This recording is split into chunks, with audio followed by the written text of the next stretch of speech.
back in December of last year, I started noticing something going on in my prostate area. I didn't think it was anything. I thought it was just, you know, constipation. That's all I thought it was. And that slowly went away. And then in like January, February, I developed pneumonia. So I had my first full physical in 12 years since I was in the Marine Corps. And boy, his reaction was, wow, you know, your prostate's huge, I think is what he said. And this started kind of concerning me. I went in for the CAT scan, had apparently good results from that, because I went in to see Dr. Gelbart. He read the CAT scan and saw just an enlarged prostate, said it's probably just an infection, and put me on some more antibiotics. This is Randy's third round of antibiotics in 4 months. We needed to go in and take a look. So set me up with an appointment to go in and do a biopsy. Even when he went in and had the biopsy done, they still came to me in the waiting room after the surgery and said, it's a hard mass and we're going to see the test results tomorrow, but in the meantime, you really don't need to worry. He's too young to have prostate cancer. Then 2 days later, June 6th or 7th, the results from the biopsy came back. We went into Dr. Gelbart's office and he told me I had prostate cancer, which was a rude awakening. Yeah, PSA, you know, you're 41, right, or 40? 41. 41.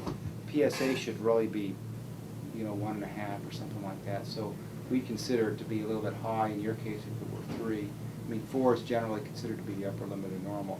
But for a guy that's 40, it should be even lower. So that Randy's PSA was 153. PSA stands for prostate-specific antigen, and basically it's it refers to a blood test that people use as a sort of a screening test for prostate cancer. And the prostate-specific antigen is a protein that's produced by the prostate gland. At 40 years old, I had it all. A wife and kids, a good job and a nice house, and prostate cancer. There needed to be a determination of if it in fact had gotten out of my prostate. And the way they do that is they set you up for a bone scan. he had a bone scan that was positive in the sacrum. That was probably an area of prostate cancer there. So he had a pretty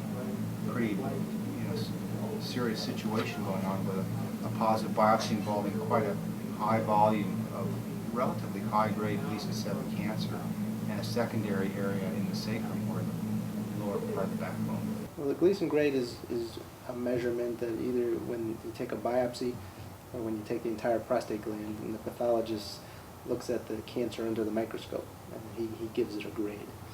There's different grading systems for different tumors. The grading system for prostate cancer is called the Gleason grade. But when they did your bone scan, and I was sitting right there, and the guy had explained to me that, what cancer, How it shows up as a glowing effect on the bone scan. And as I'm sitting there for the front and the back bone scan, you were fine. There was like a hot spot down around the pelvic region, but the guy said, oh, it's because of the phosphates in your bladder and it's no big deal, don't worry about it. But when they did that side view of you, when that thing was going over you, the tailbone, you could see it was a tailbone. It was just glowing like it had a light bulb inside it. Well, for your situation, which we would call a stage D disease when they're been spread outside the prostate, it's pretty much the mainstay of that is some type of hormonal deprivation where prostate cancer in the body's environment requires testosterone to grow. We give you medications that either block the cell's responsiveness to testosterone, or we give you medications that slow down your body's production of testosterone. Immediately I started hormone therapy at Dr. Gelbart's advice. I took a shot of Lupron before I left his office that day and went and got a prescription of Casodex that same day and started taking that. Yeah, and you had the Lupron shot, which is, it's about a 3-month duration. Right, on the Lupron. Yeah. Yeah, I had some, you know, some of the side effects you told me that I would Hot experience, flashes. the hot flashes, and I was feeling kind of fatigued, and, you know, He didn't like it. Well, I mean, in a way, it's similar to what women have when they go through menopause, because it's basically, you know, as women, you're losing your estrogen levels. So when you're removing testosterone levels in men, you get sort of the same, you know, hot flashes and you know, fatigue, and eventually things like osteoporosis and muscle loss, and loss of muscle mass. The drugs were pretty much our only option, and they were not guaranteed. The hormone therapy could work for up until what they said a 3 to 5 year window, at which point the body builds up a tolerance to the hormones, and then the cancer pretty much takes over. imagine finding out at 40 you got prostate cancer.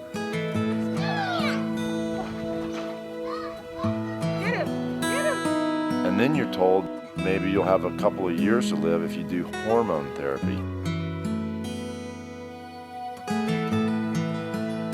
40 is too young to die. What the doctor said they could do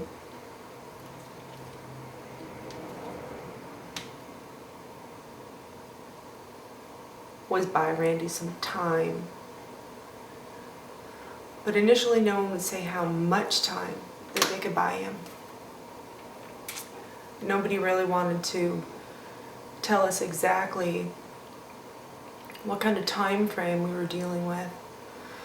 Were we talking a few years? Were we talking 10 years? You know, what were we to expect? And what were we to expect him to have to go through? Well, the one thing that the doctors could tell us was if the hormones worked, there were going to be some side effects. As these days are going by, the news doesn't seem to be getting any better. It's getting worse. It's getting worse. It's, you know, it's now, not only do you have cancer, but the cancer spread, it's metastasized to your bone. They basically told us if Randy was a 70-year-old man and had this diagnosis, he wouldn't be that big of a deal because he'd still live to maybe see 80, but he's 40. So it's not a good diagnosis. One of the things I'll never forget Dr. Rose telling me is that one of the possibilities of the beam radiation was I could become crippled because of where, you know, where this has gotten to my tailbone, close to my spine. You know, it could do nerve damage, it could do all sorts of horrible things. You know, it could kill the cancer, but I think it could kill a lot of other things too. He said he would have to kick you to the point where they could get rid of the cancer, but you could be all sorts of problems. Might not be able to walk, could be incontinent, could be this, could be that. Impotent, everything Yeah, else. all sorts of stuff. But those are other side effects of the hormone therapy. I was introduced to a book by Clint at Full of Life called The Cancer Prevention Diet by a gentleman named Michio Kushi, who basically brought macrobiotics to this country, and has an institute back in Massachusetts called the Kushi Institute. Macrobiotics is, macro is very large and biotics is way of life. So macrobiotic means our day-to-day way of life for health and happiness in harmony with nature and the universe. I called the Kushi Institute and inquired with them about how their program worked. They have a program called Way to Health, I believe. And they also informed me about Mina, my consultant. Jeanne and I drove down and met with Mina and Tiffany. Tiffany's Mina's assistant. And we talked about my condition and what the possibilities of recovery would be through macrobiotics. A macrobiotic way of healing is not just let's make sugar and brown rice and a couple of drinks and miso soup and eat and I'm going to be cured. Right. It's lifestyle. So you have to change your lifestyle, you have to change your way of thinking. Back in 1987, Mina was diagnosed with a pretty advanced form of ovarian or uterine cancer that I believe got into her lymph system, had metastasized to her liver, and she came to this country to learn about macrobiotics at the Cushing Institute, and has since gone from cancer survivor to a macrobiotic consultant. She's come a long way since 1987. I think that when we first met with Mina, one of the things that stuck in my brain from the very beginning with her was she said, "Randy, I do not want to diminish your situation, but this we can cure very easily." And she didn't, and was the first doctor who looked at Randy, who looked at it like, this is easy, this is fixable, this is, something that we can do that's not so difficult. He wasn't on death's door. He had time, and he was young, and he was strong, and she looked at him and said, you set your mind to this and you can do it. In the prostate, things are half down. A lot of mucus is gone. So the prostate's half, its swelling's gone down by half? Yes. Very good. It's good reason to celebrate. Too bad that we cannot open champagne for that. He's definitely better on examination. The prostate's a lot smaller than it was when he first came here. So I told him he's doing something right, that's for sure. Cool. For a person like Randy, who is facing a health challenge, macrobiotic way of eating would be to avoid things like red meat and eggs and heavy animal fats and proteins. But what we call macrobiotics today for Randy may be very different in 10 years once his health has been restored and once he's living a very free and healthy, happy life. So in that situation, under certain circumstances, he may need to eat animal food or change his diet or vary according to his need and according to his activity. So the macrobiotic way of eating is really not fixed, but as changeable and as flexible as nature herself. But when I stopped eating meat, dairy, sugar, processed foods, I started dropping immediately. I was cooking brown rice and greens and doing miso soup and stuff, but on my own, the only way I knew how to do it, which isn't really correct, the way macrobiotic teaches you how to cook, but something was starting to happen just because I think I was eating the type of food that I was, and I was avoiding the other types of foods. I guess you change. Since you start with macrobiotic, you feel maybe more calmer, or maybe you feel like your feelings are different.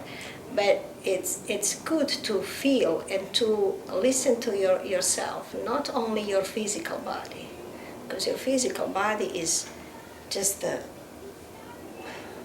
chapel of your soul. Right. Listen to yourself, your emotions and your spiritual level. So far, where are you now? You're on the right path. You're going to discover you new, you're going to discover happiness in your family and everything, and you're responsible only for thinking positive. There is angel every day in Pharmacy of Life making your medicine. Just love this. You have great family, you have fantastic family. Tell me what's the definition of macrobiotic, really? Macrobiotics means long life. And basically what it's involved with is whole grain foods, lots of whole grains like just brown rice and barley and rye and millet and quinoa, different grains like that. Another staple in the diet is beans, different types of beans and zucchini beans.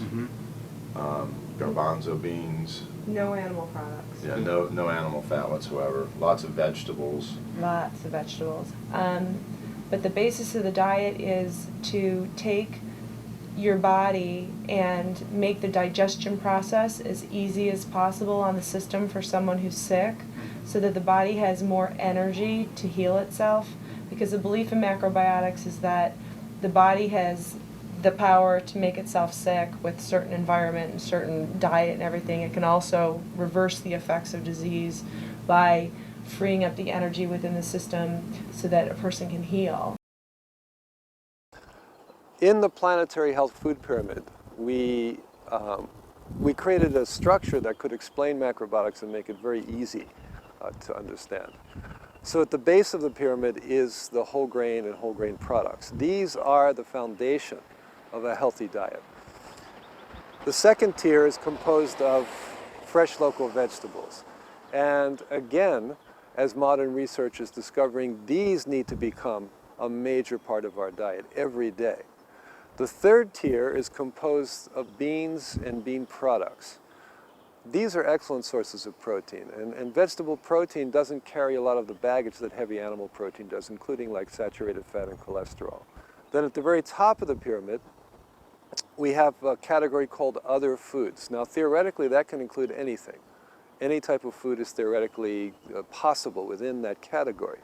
So in certain circumstances, someone may need to include the animal food, such as fish. In certain circumstances, other people may elect or choose or need to include animal food such as red meat, especially if they're living in a more northern cold environment or they're doing very heavy physical work. However, in the case of someone like Randy, who's eating to recover his health and to counteract or cancel out the previous diet, which was very heavy in animal food, for him it wouldn't be advisable right now to include foods like red meat, but rather to include or stay more with whole grains, vegetables, and beans, and generally vegetable quality foods until his health is restored.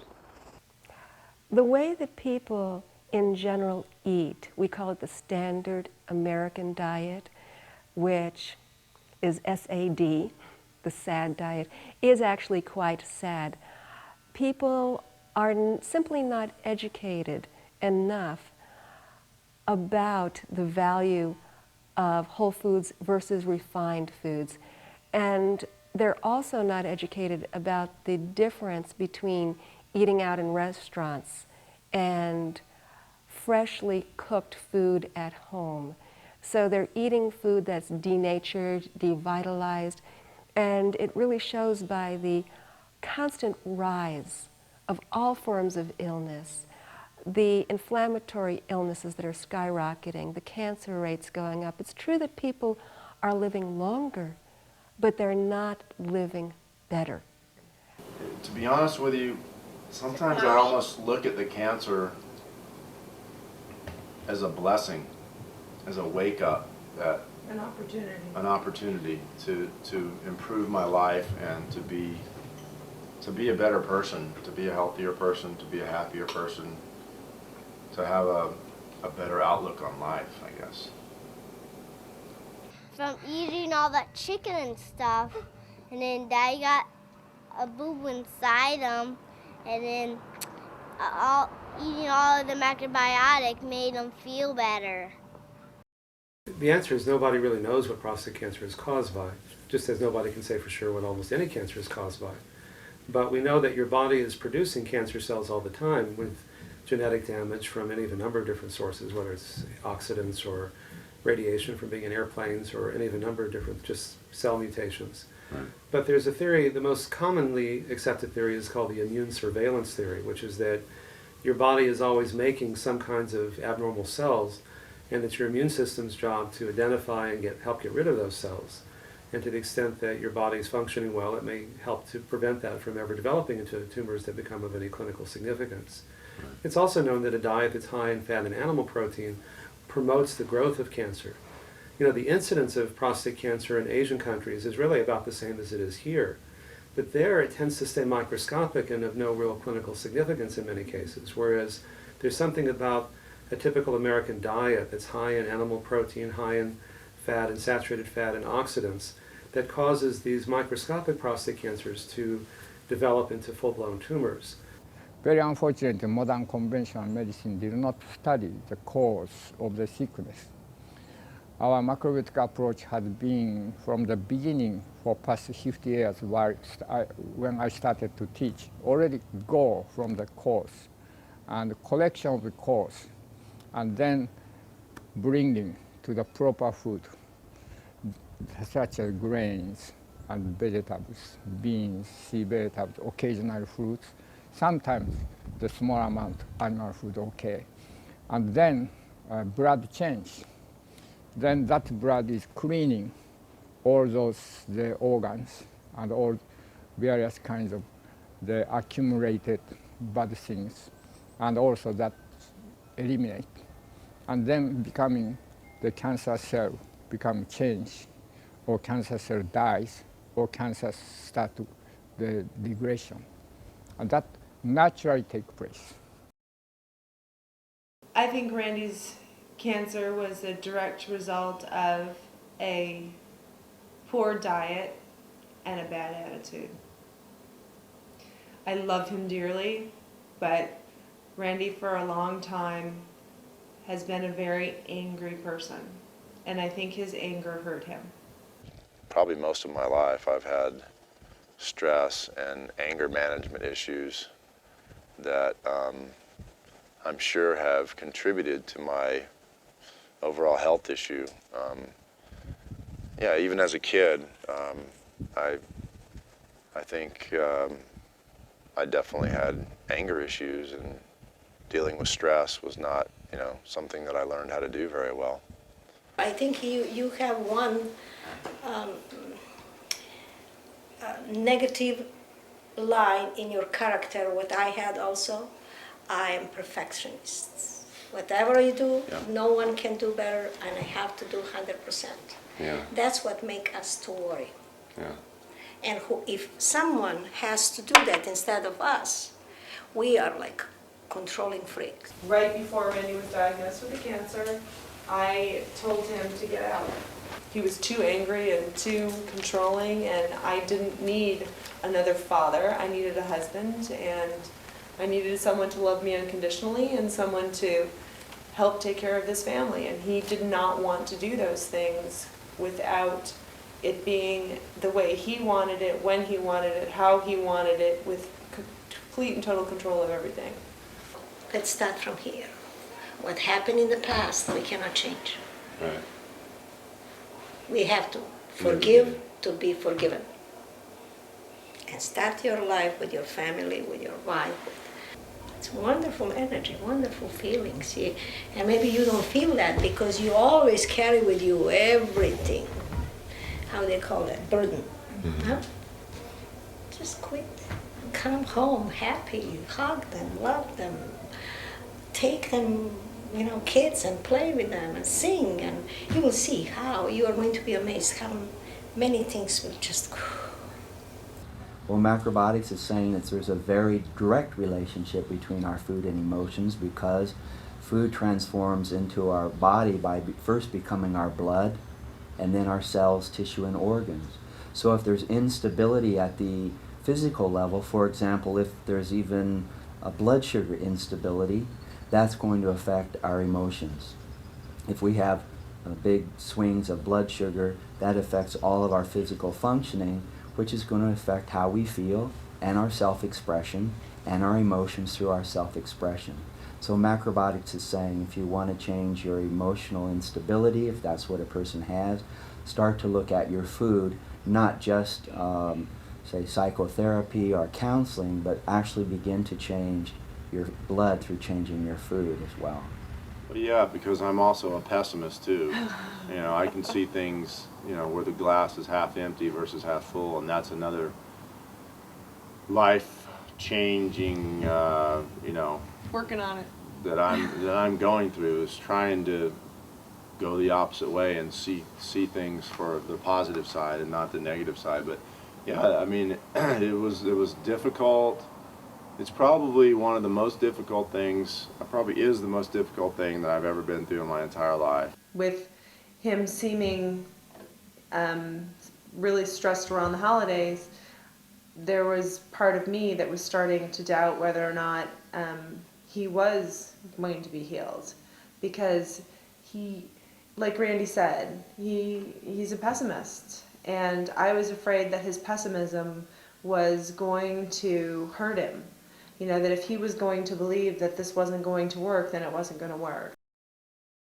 While I was in the Marine Corps, I definitely had exposure to certain types of chemicals. One in particular was Freon called trichloral trifluoroethane, Freon 113. We used to use in my job for operating our plant. We would clean parts with it, brake bearings or just other parts that had to be cleaned for oxygen use. And guys would, you know, plunge their hands into it. You would breathe the odors, that kind of stuff. Different things like that. I mean, yeah, absolutely. I know, because now I think it's a banned substance now. I have one question. When you work, do you stay in the dark room? Mm-hmm. That is another part of your way of thinking, because that is environment. No sun, no energy, no light. Right. It's always there. And you're working full time. Yeah, I'm working full time. I mean, it's not every day that I'm in a dark room like that, but that's what I do. I mean, I do color correction.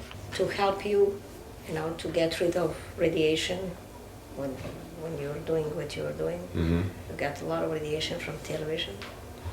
I did put more nori than I will give to any other man who has the same condition. Oh, really? The reason why I give to you, because prostate is young. Right. If you see in the bones, it's double young. Right. And we try to give you more yin food to help body to discharge all the excess of toxins that you have in radiation in your bones, in your prostate, etc. And by the way, I think breast cancer is the corresponding cancer for prostate cancer. I would question whether or not Randy's mother had breast cancer. Yes. And colon cancer? Those to me are the correlations. But even if I'm wrong about that, even if Why that his mother? because you see prostate cancer in the father of the daughters who have breast cancer, and you see breast cancer in the mothers of the men who have prostate cancer. To me, even though I'm not sure it says so energetically, but to me, if you look under the microscope at the breast and the prostate, to me they look an awful lot alike. My mom's health history has been suspect. I mean, she's definitely had some health issues in her past. She experienced breast cancer just a few years ago, which I believe from taking the hormone replacement therapy stuff that women do after menopause, I think contributed to that, because it was within 5 or 6 years of taking those drugs that she developed breast cancer. As young as a month old, I think, my father was pretty much out of my life. I saw him probably a handful of times, maybe 3, 4, 5 times growing up my whole entire life. I remember he would come around occasionally at a holiday. I also had an uncle, my mom's brother, that actually kind of filled some of that responsibility, I guess, at times, but he had his own situation going on.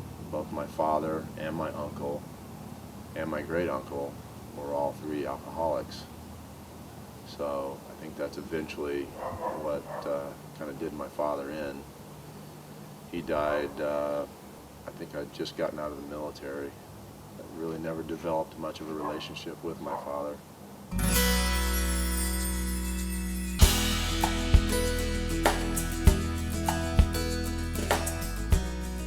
January 7th of 2003, as of a week, 5 days ago, my test results came back. My PSA is a 0.4, which is normal. So it's pretty amazing how far we've come. I mean, that's a dramatic reduction in PSA that is sort of hard to explain as being just related to macrobiotic diet. if I had to guess, I would, if there was some benefit to a macrobiotic diet, it would be the fact that it's a low-fat diet. But even given a low-fat diet, it's pretty remarkable to see a PSA go from over 100 to almost 0 with just dietary change alone.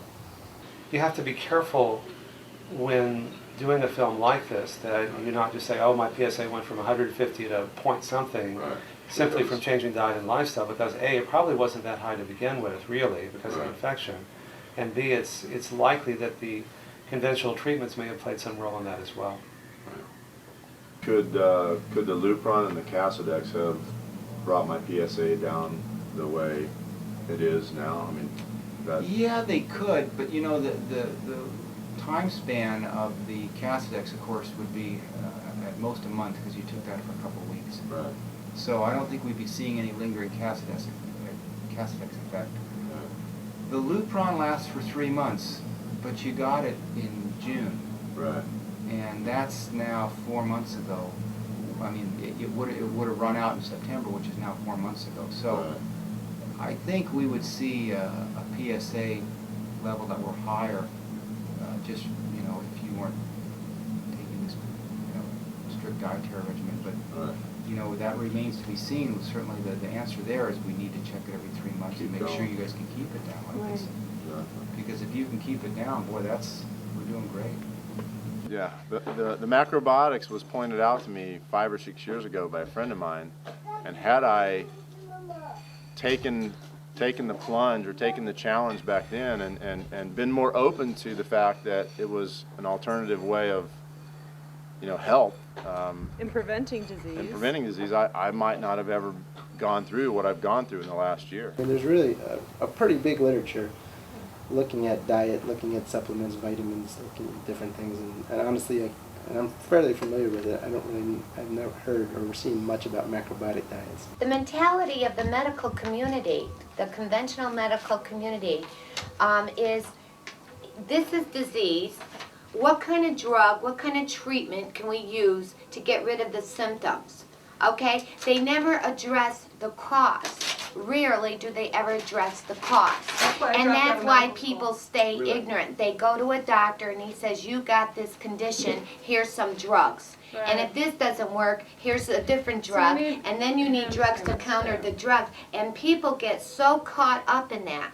They become so dependent on this doctor and they become so dependent on their drugs, all right, that they lose sight of there is a cause to this, what could it be? I've been in the university here and there is an interest in holistic medicine. There are quite a few people who are at the University of Connecticut who are involved in this, but I would still say the amount of time and interest and labor that is put forth is still in the whole concept of pharmacology and physiology, for which we have these amazingly precise, what you might even call smart bombs.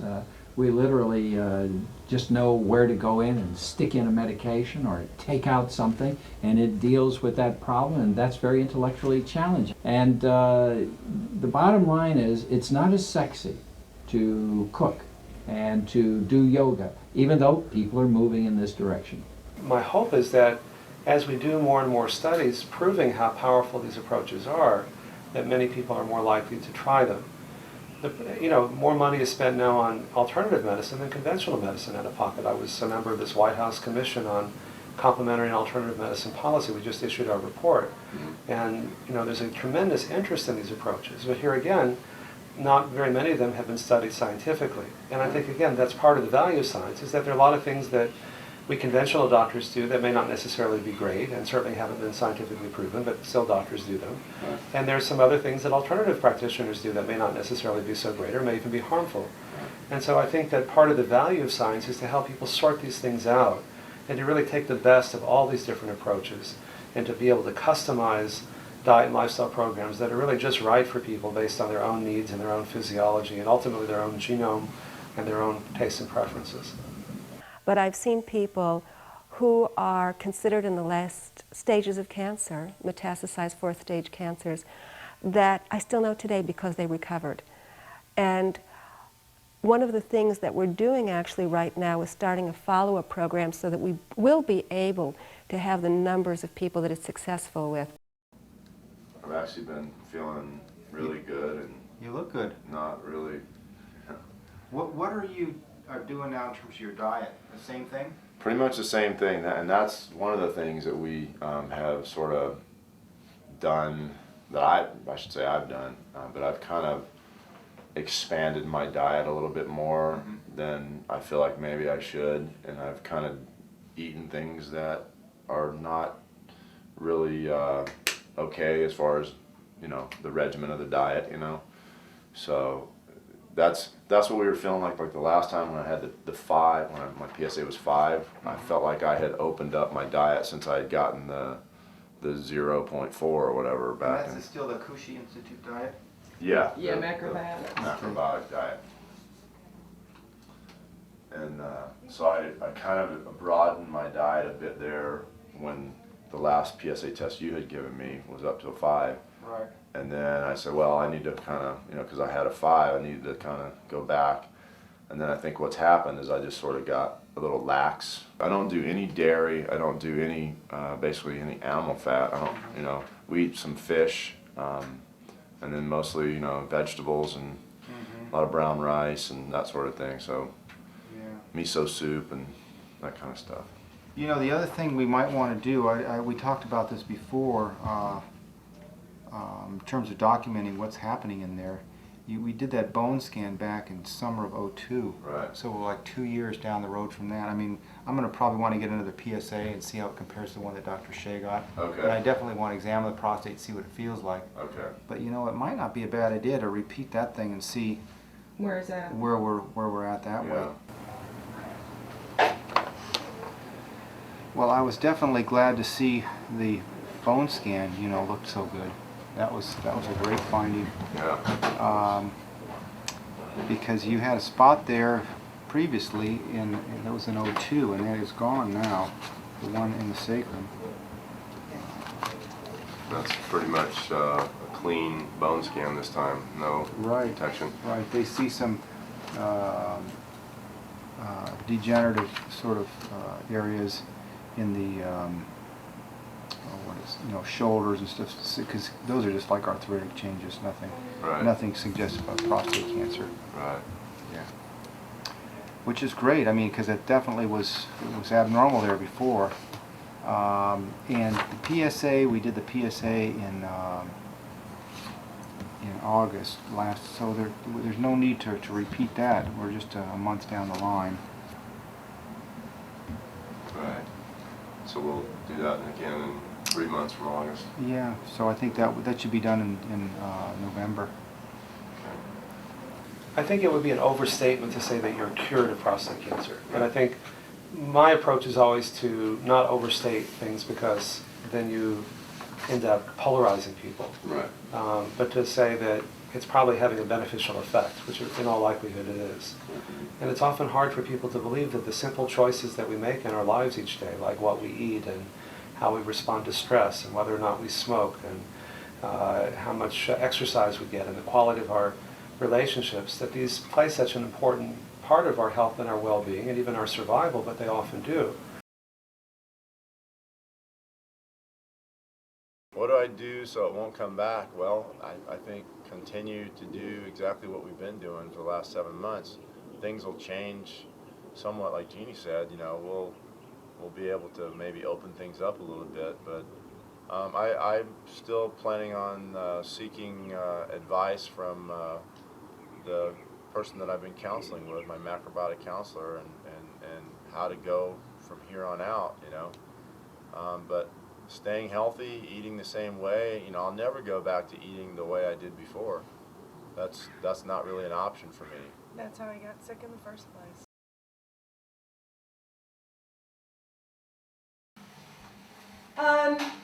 Randy's PSA has steadily been going up for the last year, basically because Randy's making some bad choices when it comes to his diet. I'm starting to wonder about how much stock to put into the whole PSA thing, because recently I read a study that had come out fairly recently in the last month or so, where there's kind of opposite, opinions. There's the differing opinions, I guess, on the importance of the PSA. Since November of 2003, which was now a year ago, his PSA has risen gradually back up into the higher numbers. Last year at November it was a 5. 3 months ago it was a 23. This past one, because of the infection, it was above 50. Well, Dr. Gelbart thinks I should go and talk to another specialist, an oncologist that he works with, and possibly go back to doing, the hormone therapy. On a daily basis, Randy should be eating the macrobiotic food that I am providing for him, but unfortunately, because of work and things like that, he ends up having to eat out at restaurants. His biggest weakness is food tables at parties and stuff like that. He cannot keep from getting into the chips and the dips and the junk food. It's very common that people don't stick always, every day, 100% for weeks and weeks and weeks to a macrobiotic practice. And so what happens is their PSA can, because of the changes in the blood quality that are brought about by changes in their diet, maybe eating out more, eating more snacks, eating more sometimes sugary foods or more protein-rich foods and fatty foods, chips, this type of thing. Naturally, that, from a macrobiotic perspective, their blood quality factors are going to start to change, and this is going to bring about an effect in various other factors. And in the case of someone recovering from prostate cancer, they're more likely than not going to see rises in their PSA numbers. Hopefully, the path that we've chosen to, kind of combat this thing is, the right one. It's hopefully working. It feels like it is, but then you get these opposing test results. Oh yeah, your bone scan's good, so in 2.5 years, it's not in your bones anymore, but now all of a sudden your PSA is going up.